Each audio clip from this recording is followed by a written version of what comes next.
The battle between these powers has raged since the beginning. Evil and good. Villains and heroes. A vicious cycle, endlessly repeated. Wonder is the power of a cruel, unpredictable god. But fate, there's one alone who can wield fate. One alone whose story is in their own hands. The Fate Maker. That's you. Heavy, right? In 2009, Borderlands was something of a revelation. The way it combined the dexterous nature of FPS gameplay and ARPG loot and character building seems obvious, but at the time, the idea was largely untapped. Combined with its unique look and personality, Borderlands became a rocket that Gearbox has been riding to the moon for over a decade. Tiny Tina's Wonderlands is a Dungeons & Dragons themed spin-off of Borderlands, and in some ways, it feels like a complete inverse of the original game. It's by no means groundbreaking. In fact, the worst parts of it are because it can be stubbornly stuck in its ways.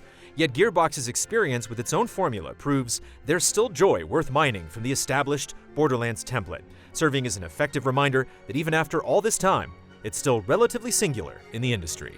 Something to keep in mind, this review is coming from a single-player perspective, as we did not engage in co-op or cross-play during the review.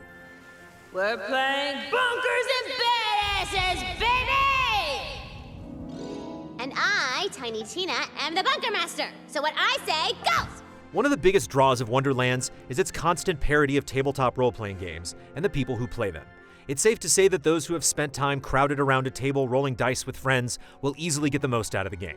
The jokes Wonderlands goes for certainly have an air of authenticity about them, such as a clash between the Bunker Master insisting that an NPC means no harm, and the players inventing their own story in their heads, refusing to hear otherwise. The overworld map is littered with things like Cheetos, soda cans, and popcorn, again selling the idea that at the end of the day, it's just friends having fun. A shrine piece catches your sweet little eye. The environments themselves are wonderfully detailed, vibrant, and creative. A town splintered by giant beanstalks is just one of several visually impressive locations. The game is relentlessly playful, a sentiment that extends beyond the D&D-centric humor. In one quest, an adorably polite Cyclops simply wants to go on peaceful archaeological excursions, which is a far cry from the normal Cyclops operating procedure of wanton violence. Look, I don't want to put you out any more than I already have. You can just leave me here to die. It's perfectly all right. Wonderlands goes out of its way to highlight non-traditional characters and relationships as well, which is refreshing to see. I'm up to my codpiece and I'm dead! For all that it does well, the downfall of Wonderlands is that it can be way too overwhelming and aggressive with its own humor. It's not even that the jokes are necessarily bad per se, just that they never let up. When it's joke after joke after joke, it's easy to become numb and tune out. Wonderlands seems intent on cramming humor into every single crevice, and would have worked better if it allowed more breathing room. The problem is exacerbated by the voice of the player character incessantly repeating the same one-liners throughout the entire game. Does anyone pay attention to Max Carraway? Looks like someone's the wrong turn. Sometimes the game doesn't even leave room for itself, and it's fairly easy to unintentionally interrupt a line of dialogue as another line triggers over top of it.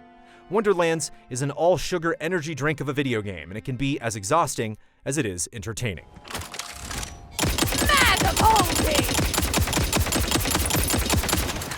Of course, the bread and butter of Wonderlands is its kill, loot, repeat loop, and it does not disappoint, even if it's largely retreading very familiar ground. There's an almost staggering amount of choice and freedom in regards to character progression.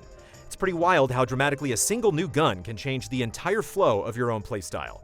You constantly sweat every aspect of, well, everything, including things like magazine size, bullet trajectory, elemental damage, how a spell is actually unleashed, etc. Boss fight! I got a special figurine for this guy. 1 second.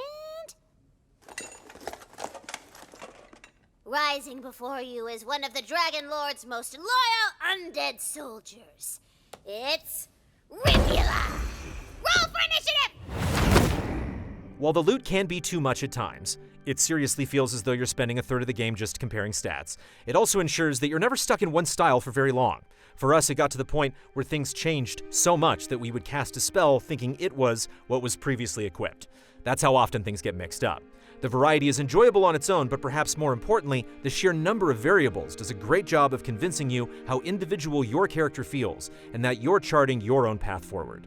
It's also immensely appreciated how many cosmetic options there are to unlock, only furthering the amount of self-expression. Are they all as ugly as they are big where you come from, or is it just you? Character progression is excellently paced. In the beginning, options are meager, meaning you really have to understand the weaknesses of your character and arsenal. After unlocking multi-classing, which is a true zenith moment, the entire game gets turned on its head. You play 2 classes at once with access to 2 entire passive skill trees and 4 active class skills that you can switch between whenever you'd like. Figuring out how to gel 2 completely different classes is such a blast and truly opens up so much character potential. By the end of the game, it all gloriously comes together. After spending many skill points and sifting through countless pieces of gear, you forge a character that gleefully melts through foes and consequently gobbles up gobs of loot like a gluttonous goblin. Simply put, you feel overpowered, but the strength comes after a long arc, making it earned and deeply satisfying.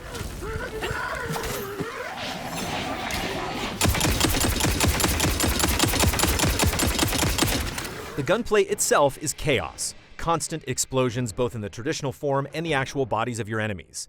The sheer frenetic speed of it all keeps it constantly engaging since nothing ever lasts too long, keeping the dopamine drip going strong. While it's an expected Borderlands staple, it can't be overstated how effective the last stand mechanic still is.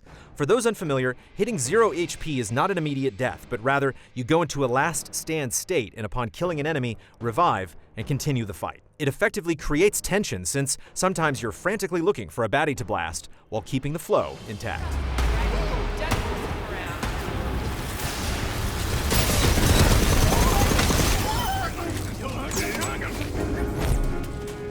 There are some minor disappointments with combat though.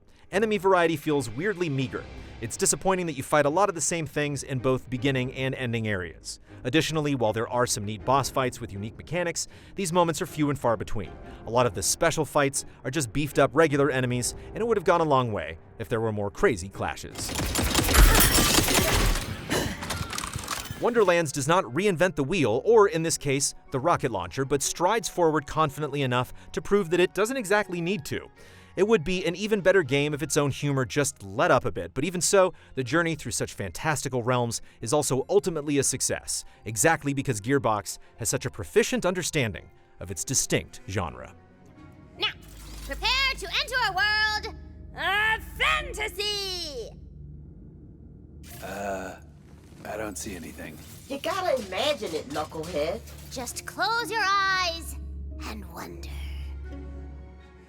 Final score, 8 out of 10.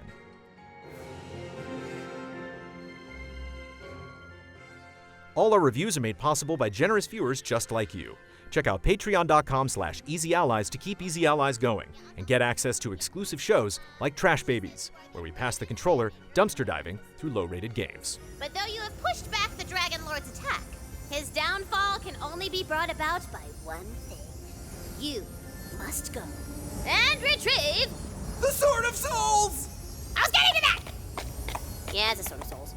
Although, thank you, Valentine, for paying attention to the exposition.